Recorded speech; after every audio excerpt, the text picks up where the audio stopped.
Le Congrès américain vote en 1790, sur proposition du premier président des États-Unis, George Washington, le Resident Act établissant la capitale fédérale sur les berges du Potomac. Le site est alors à cheval sur des terres marécageuses cédées par le Maryland et la Virginie, fruit d'un compromis entre les fédéralistes et le Sud esclavagiste.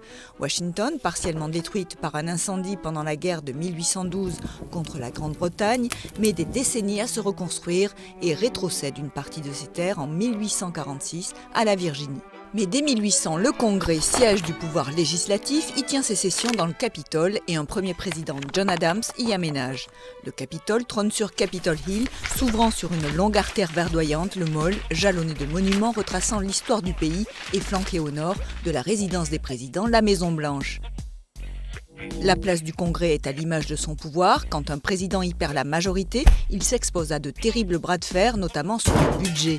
L'État fédéral ne peut fonctionner sans un budget validé par le Congrès. En cas de désaccord avec la Maison-Blanche, l'administration est parfois contrainte de fermer partiellement, c'est le shutdown.